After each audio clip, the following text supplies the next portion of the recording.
या देशामध्ये अनेक अडचणी असताना सुद्धा आदरणीय अजितदादांच्या अपघाताबद्दल नाहीतर ॲक्सिडेंटबद्दल नाहीतर घातबद्दल जी मला चर्चा करायची होती त्यासाठी त्यांनी अर्धा तास दिला आणि त्या चर्चेमध्ये अतिशय डिटेलमध्ये जाऊन त्यांनी संपूर्ण माहिती तिथं घेतली त्यांच्या ऑफिसमधून व त्यांनी स्वतः याच्या आधीसुद्धा बऱ्यापैकी माहिती ही घेतली होती। त्या चर्चेमध्ये जेव्हा मी FIR-बद्दल सांगितलं की महाराष्ट्रामध्ये दुर्दैवाने असं की अजितदादांचा FIR हा घेतला जात नाही, त्यात ते थोडेसे आश्चर्यचकित झाले। त्याचं कारण म्हणजे या देशामध्ये प्रत्येक व्यक्तीचा हक्क आहे FIR होणं आणि महाराष्ट्रामध्ये एवढा मोठा नेता म्हणजे अजितदादांचा जर FIR घेतला जात नसेल, ठीक आहे, नेता म्हणून पक्ष म्हणून विरोधी पक्षातले विचाराचे असले तरी शेवटी 40 वर्षाचा अनुभव असलेल्या नेत्याचा FIR जर घेतला नसेल तर त्यांना खूप मोठ्या प्रमाणात आश्चर्य त्या बाबतीचं तिथं वाटलं। त्याच्याबरोबर CBI-कडे प्रस्ताव पाठवला आहे पण तो पोचला आहे का आणि पोचला असेल तर स्वीकारला का जात नाही असा प्रश्न मी तिथं केल्यानंतर त्या बाबतीतसुद्धा आपल्याला पाठपुरावा करावा लागेल असं त्यांनी त्या ठिकाणी सांगितलं। त्याच्याचबरोबर तेलुगू देसम पार्टीचं आणि VSR आणि VK सिंगचं जे काही आर्थिक आणि व्यक्तिगत नातं आहे त्याबद्दलची माहिती त्यांना तिथं सांगितली। ह्या सगळ्या गोष्टी बघितल्यानंतर त्यांनी मला शब्द दिला आहे की काँग्रेस पक्षाकडनं व त्यांच्याकडनं जी काय ताकद लागेल मदत लागेल ती पूर्णपणे मदत आम्ही त्या ठिकाणी करू।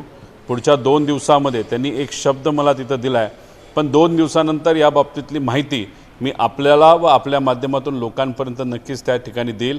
अतिशय महत्त्वाची मदत ही राहुल गांधीजींकडनं या विषयाच्या बाबतीत होईल असं आम्हाला वाटतं आणि मग ती 2 दिवसानंतर ती काय गोष्ट होती कशी मदत झाली हे नक्कीच आपल्या सर्वांना मी सांगेन। आपली मागणी होती या संदर्भात राहुल गांधीच्या नेतृत्वाखाली एक समिती स्थापन करावी ज्यात विरोधी पक्षाचे सगळे सदस्य असतील, त्यावरती काही विस्ताराने चर्चा झाली का? नाही, त्याबद्दल सुद्धा त्यांना मी सांगितलं की DGCAच्या अंतर्गत जेव्हा AIB तपास करते ते 11 कलमच्या अंतर्गत आणि 12 कलमच्या अंतर्गत तपास केला जातो। 11 कलमाच्या अंतर्गत जो तपास होतो त्याच्यामध्ये जे अधिकारी असतात ते त्याच विभागाचे तिथं असतात, त्यामुळे ते काय खूप खोलात जाऊन नाही तर पारदर्शक पद्धतीने तपास करतील असं नाही। त्यामुळे 12 अंतर्गत आपल्याला एक वेगळी कमिटी ही निर्माण करता येते। त्याच्यामध्ये LOP म्हणजे जो विरोधी पक्ष नेता आहे या देशाचा त्यांनासुद्धा त्याच्यामध्ये आपल्याला विनंती करता येतील की त्याचं अध्यक्षपद तिथं घ्यावं। याबद्दलची माहिती त्यांना तिथं सांगितली, त्याबद्दलसुद्धा आपल्याला खोलात जाऊन थोडंसं तो विषय समजून घ्यावा लागेल। मी जेव्हा त्यांना विनंती केली की हा विषय आत्ताच्या आत्ता तिथं घ्यावा, त्यांच्याकडनं मला एवढंच सांगण्यात आलं की आत्ता भारताला खूप मोठ्या प्रमाणात अडचण इंधनाची आलेली आहे, LPGची आलेली आहे आणि तो मुद्दा आम्ही कालच्याच बैठकीमध्ये तिथं घेतलेला आहे। त्यामुळे जर हाही मुद्दा त्या मुद्द्यामध्ये जर आपण घेतला तर कुठंतरी तिथं लक्ष हे दोन्ही विषयाकडे जाणार नाही। त्यामुळे टप्प्याटप्प्याने आपल्याला हा विषय घ्यावा लागेल पण अजितदादांचा मुद्दा आणि अजितदादांना न्याय देण्यासाठी जसा मी लढत आहे तसं महाराष्ट्र लढत आहे, त्यासाठी काँग्रेससुद्धा लढेल असं राहुल गांधीजींनी आम्हाला सांगितलं। सर, एक प्रश्न असा आहे, तुम्ही CBI प्रस्तावाबद्दल बोललात, सर्वोच्च न्यायालयाचं जजमेंट आहे की डायरेक्टली CBIला इन्व्हेस्टिगेट करता येत नाही केस। जो प्रस्ताव राज्य सरकारने पाठवलाय तो खरोखर केंद्रीय गृह मंत्रालयाकडे आलाय का, इन्व्हर्ट झालाय? आम्हाला जे कळालेलं आहे अजूनपर्यंत महाराष्ट्राकडनं तो प्रस्ताव हा दिल्लीला CBIकडे पाठवलेला नाही।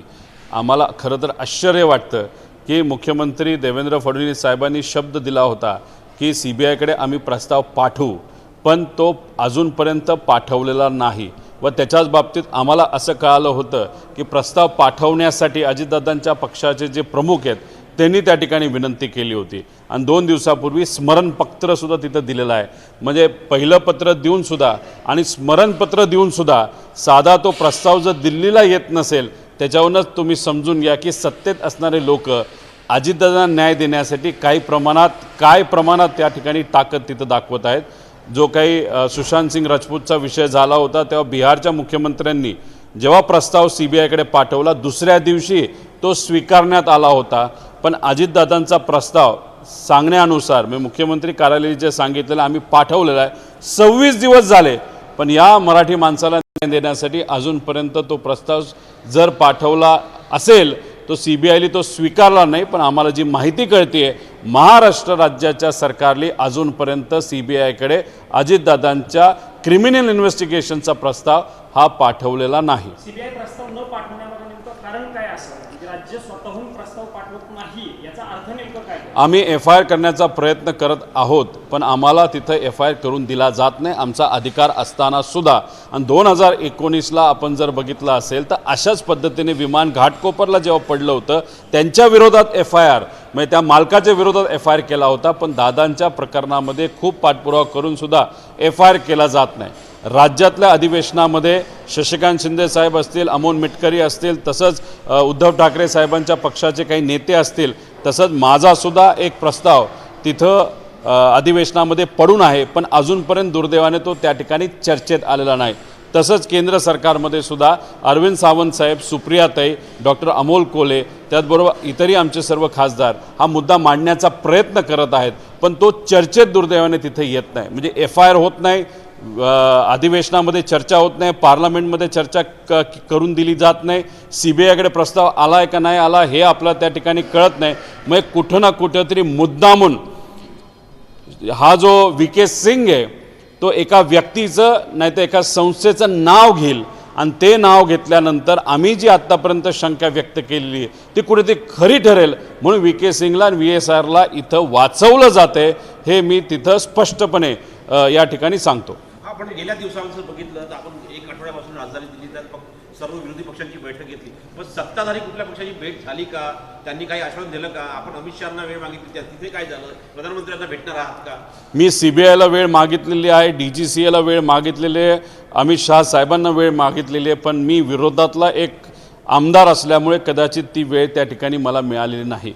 मी विरोधात असलो तरी विषय हा महत्त्वाचा आहे आणि विषय कुठला असेल तर अजितदादांना न्याय देण्याचा विषय आहे, पण तरीसुद्धा वेळ मिळत नसेल तर कदाचित त्यांना इतर काही महत्त्वाच्या गोष्टी करण्याच्या असाव्यात, पण दादांना न्याय देण्याचा विषय हा त्यांच्यासाठी महत्त्वाचा नसावा. त्याच्याबरोबर महाराष्ट्रामध्ये मुख्यमंत्री साहेबांना भेटलो, दोन्ही उपमुख्यमंत्री त्यांना मी भेटलो, अनेक लोकांना भेटूनसुद्धा तिथं साधी FIR केली जात नाही. केंद्रात येऊन इथं असणाऱ्या लोकांना भेटण्याचं कारण एव्हिएशन मंत्रालय हे केंद्र सरकारच्या अंतर्गत येणारं मंत्रालय, CBI विभाग हा सुद्धा सेंट्रल गव्हर्नमेंटच्या अंतर्गत येतो, त्यामुळे इथं काहीतरी होईल अशी अपेक्षा आमच्या सगळ्यांची त्या ठिकाणी होती. पण मित्रपक्ष जे इंडिया आघाडीचे आहेत त्यांना भेटल्यानंतर, खास करून राहुल गांधीजींना भेटल्यानंतर एक मार्ग त्यांनी आम्हाला तिथं सांगितलं ज्याच्यामध्ये नक्कीच न्याय देण्यासाठी आपल्याला कुठं ना कुठेतरी मदत होऊ शकते, पण त्या बाबतीत मी 2 दिवसानंतर आपल्या सर्वांसोबत नक्कीच सांगेल. रोहितजी, तुम्ही 2 दिवसांपूर्वी एक ट्विट केलं होतं आणि त्यात प्रफुल्ल पटेलांचं थेट नाव घेतलेलं होतं. तुम्ही म्हटलं होतं की प्रफुल्ल पटेल हे VK सिंग यांचा मुलगा आहे, त्याच्या लग्नाला रोहित सिंगच्या लग्नाला VK सिंग तिथं जयपूरमध्ये राजस्थानमध्ये होते असा तुमचा दावा होता, पण त्यांच्या पक्षाचे प्रवक्ते अनिल भाईदास पाटलांनी स्पष्टपणे हा दावा फेटाळून लावलेला आहे. त्यांचं म्हणणं आहे की प्रफुल्ल पटेल तिथं लग्नालाही गेलेले नव्हते किंवा तिथं संबंधही नाही प्रफुल्ल पटेल. जेव्हा मी फाईलचा मुद्दा घेतला होता 27 तारखेला, एक अशी फाईल होती जी खरं तर मंत्रालयामध्ये होती आणि नियोजित नव्हती, पण कुठंतरी ती फाईल सही केली पाहिजे असं एका नेत्याने सांगितलं असं मी जेव्हा बोललो होतो तेव्हा प्रफुल्ल पटेल 2 दिवसानंतर मीडियासमोर आले आणि त्यांनी सांगितलं की माझी ती फाईल होती आणि ती या विषयाची फाईल होती, त्यामुळे उशीर झाला असावा नसावा याबद्दल ते बोलले नाही बोलले मला माहीत नाही. त्यावेळेस मीडियासमोर येऊन त्यांनी स्पष्टपणे त्यांचं मत मांडलं. इथं आम्ही विनंती करून की मीडियासमोर तुम्ही या आणि बोला, एवढं बोलून 10 दिवस ओलांडले तरी अजूनपर्यंत मीडियासमोर स्वतः तिथं आलेलं नाहीत.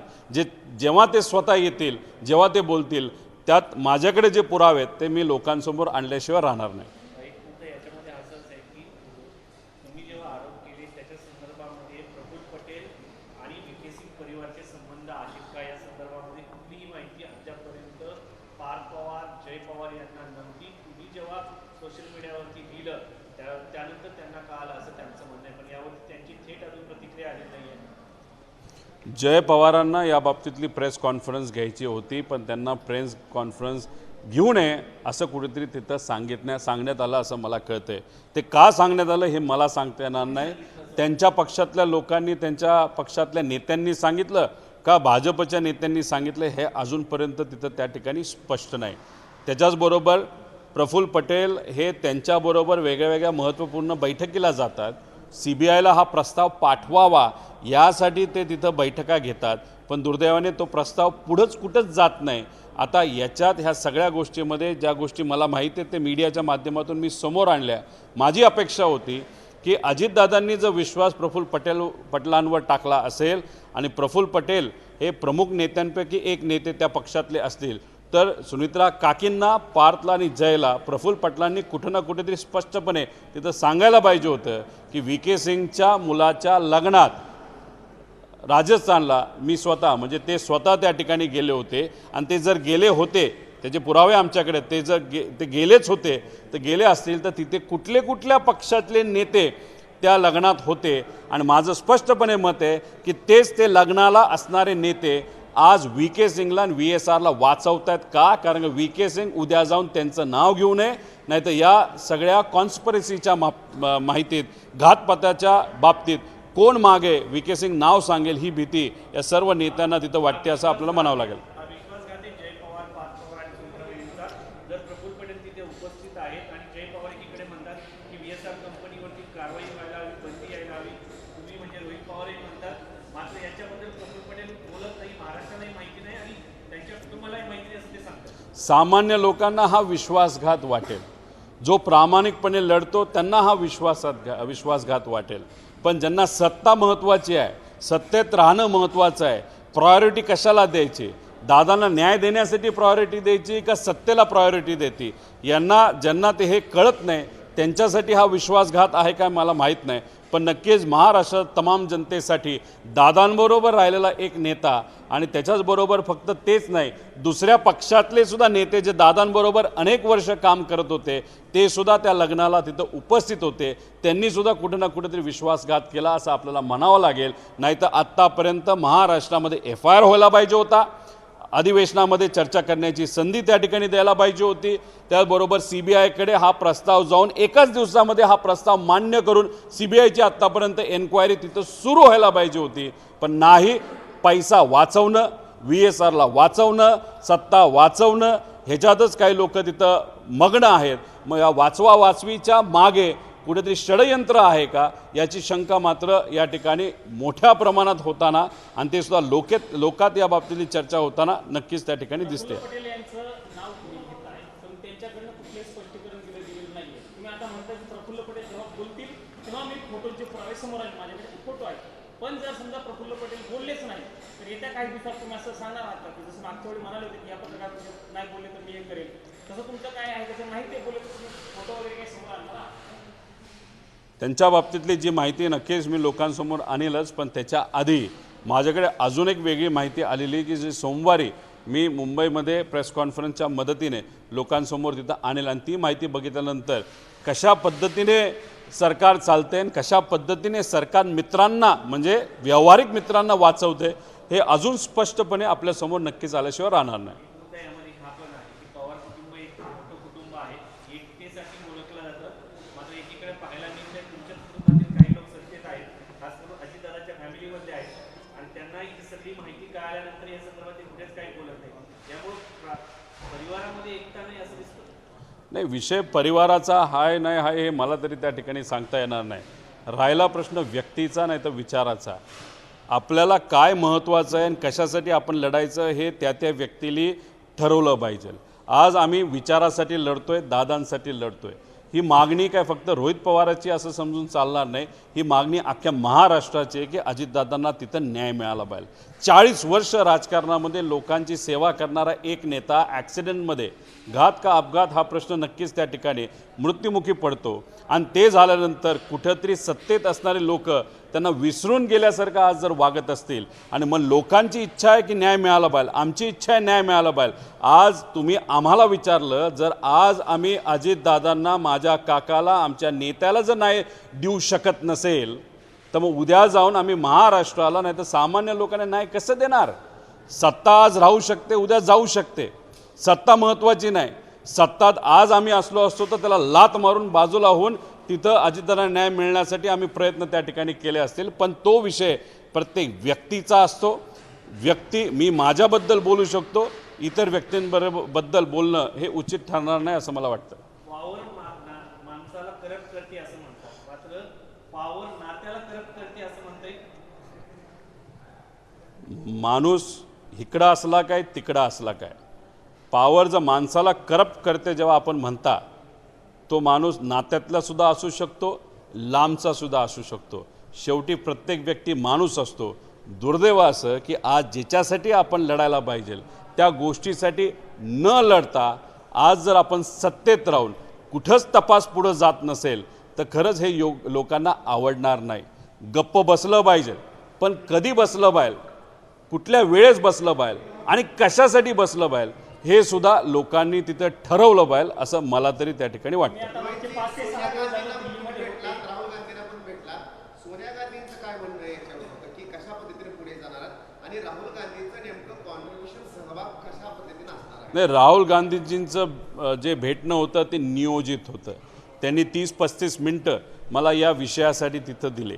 काही दिवसांपूर्वी खरगे साहेबांना मी भेटलो होतो. त्यांच्याशी या बाबतीतली चर्चा तीसुद्धा बऱ्याच वेळ तिथं झाली होती. त्यांना तो विषय कळला होता. आणि मग जेव्हा मी पार्लमेंटमध्ये जात होतो, काही नेत्यांना भेटत होतो, तेव्हा कॉरिडॉरमध्ये मला सोनिया गांधीजी मॅडम त्या ठिकाणी भेटल्या आणि त्यांच्याबरोबर खरगे साहेब असताना खरगे साहेबांनी सोनिया गांधीजींना सांगितलं की हा मुलगा, हा कार्यकर्ता आणि हा पुतण्या कशा पद्धतीने स्वतःच्या काकासाठी, स्वतःच्या नेत्यासाठी, एका मराठी माणसासाठी त्या ठिकाणी प्रयत्न करत आहे. आणि मग त्याच्यातले काही गोष्टी हे सोनिया गांधीजींना तिथं सांगितलं.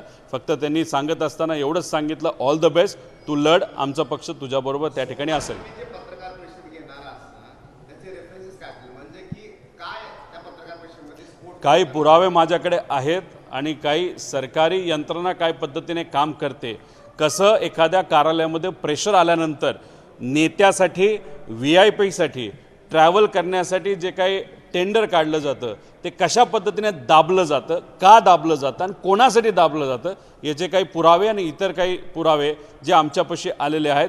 तसंच एकनाथ शिंदे साहेबांचं जे विमान हे बाहेर जात असताना इराण आणि इराकमध्ये ते पाडण्याची धमकी कशा पद्धतीने दिली होती त्याचे पुरावे आमच्याकडे जे आलेले आहेत. आणि कशा पद्धतीने तिथंसुद्धा VSRच्या मदतीने मुद्दामून चूक केली गेली का चूक झाली याच्यामध्ये एकनाथ शिंदे साहेबांचा जीवसुद्धा कुठं ना कुठे धोक्यात त्या ठिकाणी आला होता.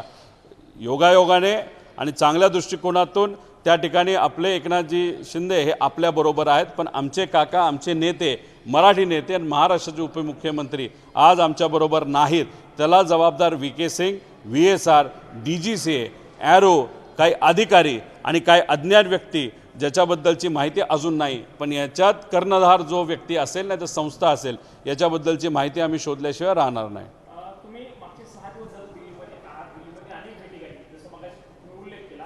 आताच्या पुढच्या काही भेटी आहेत का तुमच्या? का आता तुम्ही परत फोन करायला? एक फार महत्त्वाची भेट उद्याच्या दिवशी या राज्यात आणि महाराष्ट्राच्या राज्यात नसून एक दुसऱ्या कुठल्या तरी राज्यात आहे.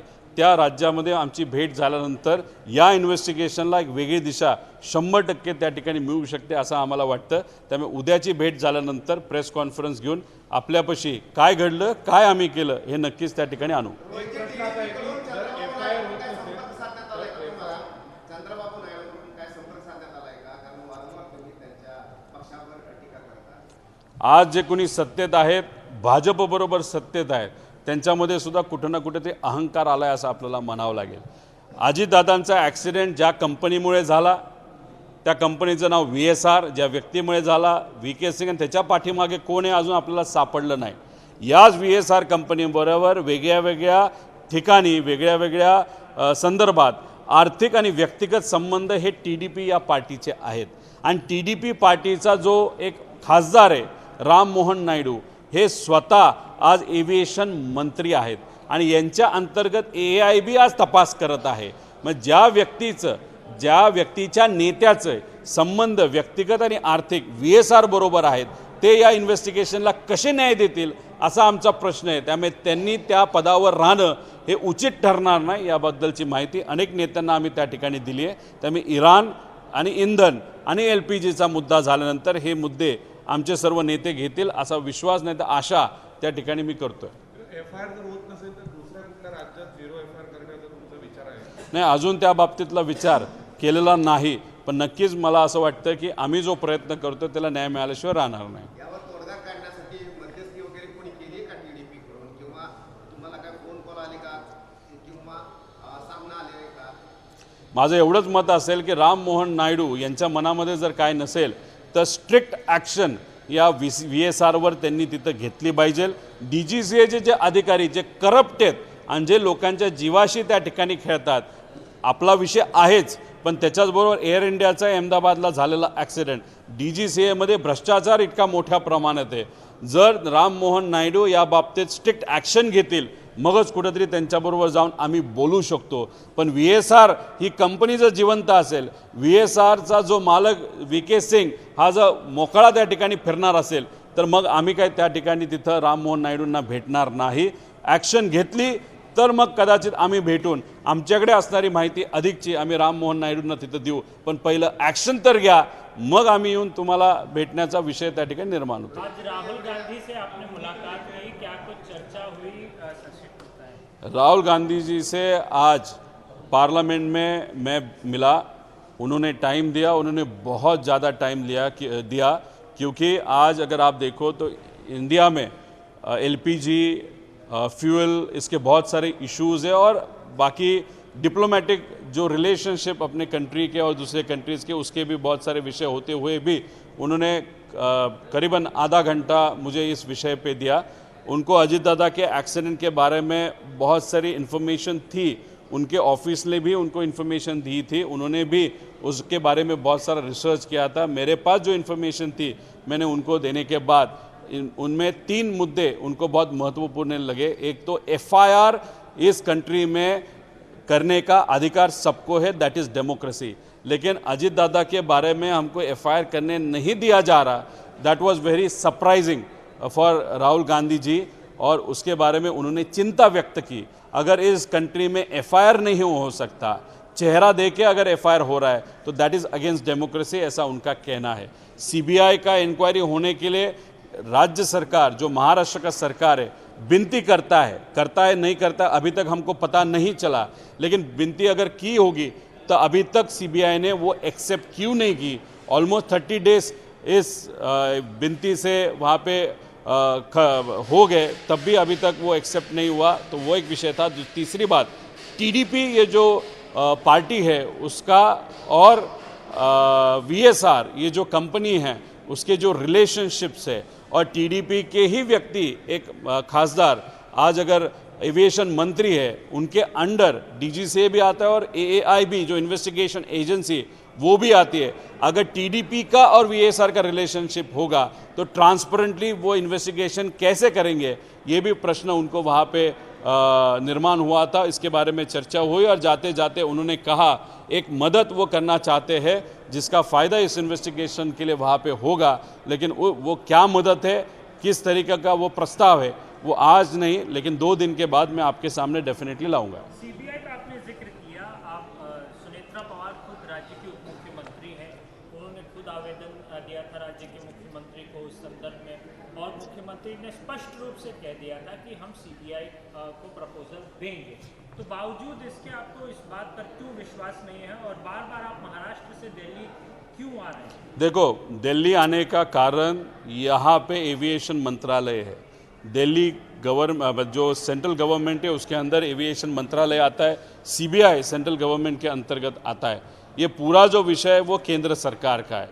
अभी अगर आप देखो तो मीडिया के माध्यम से हमको जो पता चला था कि मुख्यमंत्री महाराष्ट्र ने, उनके कार्यालय ने और वो होम मंत्रालय ने यहाँ पे CBI को प्रस्ताव दिया, लेकिन यहाँ पे CBI में चर्चा करने के बाद, लोगों से चर्चा करने के बाद हमको जो पता चल रहा है अभी तक महाराष्ट्र से कोई भी अजीत दादा के इन्वेस्टिगेशन का, क्रिमिनल इन्वेस्टिगेशन का प्रस्ताव महाराष्ट्र से दिल्ली नहीं आया.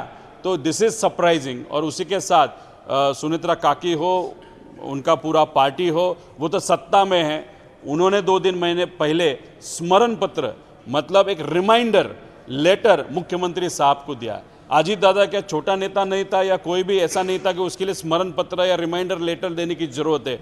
वो पूरे महाराष्ट्र का बहुत बड़ा नेता था. स्मरण पत्र बाजू को रखो, मुख्यमंत्री साहब को ही लगना चाहिए था कि अरे इस बारे में क्या हुआ, अभी तक CBI ने इंक्वायरी क्यों नहीं चालू की.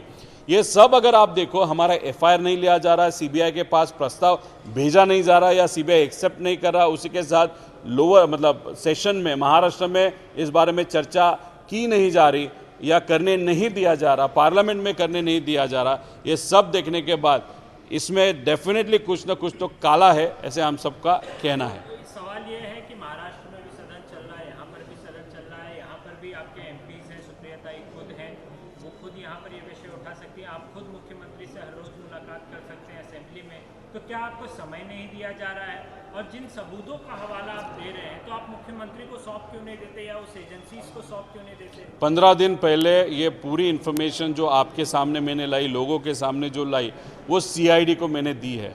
वहाँ पे खुद सुमोटो जाके मैंने मेरा स्टेटमेंट 2 बार वहाँ पे दिया है। मुख्यमंत्री साहब को सब इन्फॉर्मेशन मैंने वहाँ पे दी है, दोनों उप मुख्यमंत्री के पास मैंने इन्फॉर्मेशन वहाँ पे दी है। वहाँ पे लक्ष्यवेदी एक बहुत बड़ा टूल होता है अधिवेशन में, सेशन में, वो मैंने वहाँ पे प्रस्तुत किया है, लेकिन वो अभी तक सरकार के माध्यम से एक्सेप्ट नहीं हुआ। उसी के साथ अपर हाउस जो महाराष्ट्र का है, वहाँ पे शशिकांत शिंदे जी हो, अमोल मिटकरी जी हो, अनिल परब जी हो या कांग्रेस के कुछ नेता हो, नीचे भी और ऊपर भी, वो अलग अलग माध्यम से वहाँ पे विषय प्रस्तुत करने की कोशिश कर रहे हैं, लेकिन वो वहाँ पे चर्चा के लिए नहीं आया। अभी ये विषय जो है एविएशन का, वो राज्य सरकार के पास नहीं आता, सेंट्रल गवर्नमेंट के पास आता है, सीबीआई सेंट्रल गवर्नमेंट के पास आता है। और ये दोनों विषय केंद्र सरकार के होने के कारण और यहाँ पे कोइंसिडेंटली पार्लियामेंट सेशन शुरू होने के कारण यहाँ पे सुप्रिया ताई तो विषय को वहाँ पे लोगों के सामने वहाँ पे प्रस्तुत कर रही, वहाँ पे बात कर रही, लेकिन रिसर्च मैंने करने के कारण उनका भी कहना था, मुझे भी लगा यहाँ पे आए प्राइवेटली लोगों से मिलके वो पूरा इन्फॉर्मेशन जो पूरा रिसर्च है वो अगर मैं वापस लोगों के सामने रखूं तो अंडरस्टैंडिंग में थोड़ा सा उसका फ़ायदा होगा। इसलिए यहाँ पे आगे लोगों से मिलके ये विषय यहाँ पे चर्चा में आए, कहाँ ना कहाँ तो भी चर्चा में आए, क्योंकि फाइनली अपने हाथ में क्या है कि एफर्ट देना, वो एफर्ट मैं विरोध में होते हुए भी राज्य सरकार में मैं और मेरे लोग और यहाँ पे मैं और मेरे लोग और हमारे खासदार यहाँ पे वहाँ पे बात कर रहे हैं। बार बार आप प्रफुल्ल पटेल का नाम ले रहे हैं, आप ये कह रहे हैं कि वो शादी अटेंड करने गए थे,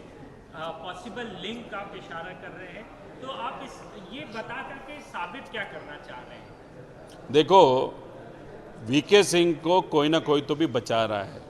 वीके सिंह में इन्वेस्ट करने वाली जो कंपनियां हैं उसमें 886 करोड़ रुपीस कैसे आए, उसमें से 80-90 करोड़ का प्रीमियम कैसे आया, मैंने आपके सामने वहाँ पर रखा।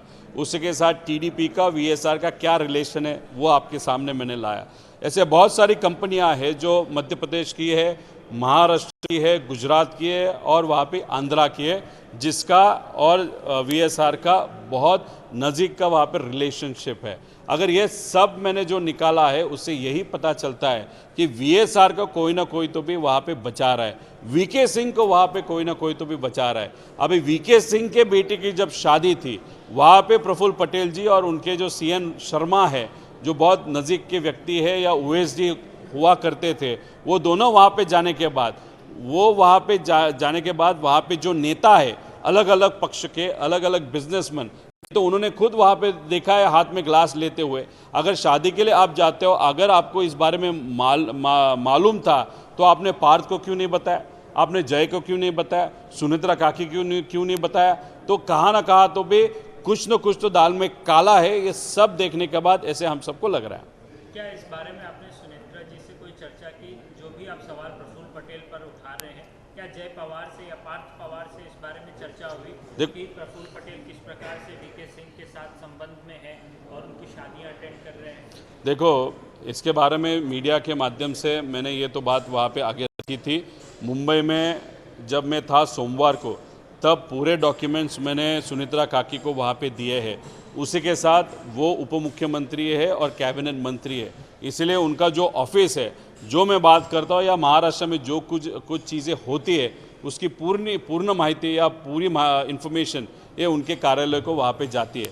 अभी दूसरी बात, हम अभी तक जो इन्फॉर्मेशन हमारे पास थी वो हमने वहाँ पे दी है, उनके पास दी है, लेकिन हर वक्त हम ही अगर देना चालू करें तो मुझे लगता है कि फिर उससे कुछ इम्पोर्टेंस का विषय वो हो जाता है। अगर वो खुद आके मांगे तो मैं और अगर मेरे पास जो इन्फॉर्मेशन है वो उनको दूंगा। लेकिन कोई तो आगे आके हमको दादा को न्याय देना है, हमको वहाँ पे इन्वेस्टिगेशन प्रॉपरली ट्रांसपेरेंटली करना है। इसके लिए अगर इच्छा ही व्यक्त नहीं कर रहा तो उनको जाके हर वक्त इन्फॉर्मेशन देना ये मेरे लिए उचित नहीं लगता। आप हम बार बार राजनीतिक साजिश की तरफ जो है इशारा कर रहे हैं, आपने एकनाथ शिंदे का भी जिक्र किया, वो क्या मामला है? अगर आप उसके बारे में बताएं कि आप कह रहे हैं, बार बार दावा कर रहे हैं कि आपके पास सबूत भी है कि न केवल अजीत पवार बल्कि इसके पहले एकनाथ शिंदे के को लेकर के भी एकनाथ शिंदे जी जब महाराष्ट्र के मुख्यमंत्री थे तब वो दावोस जा रहे थे।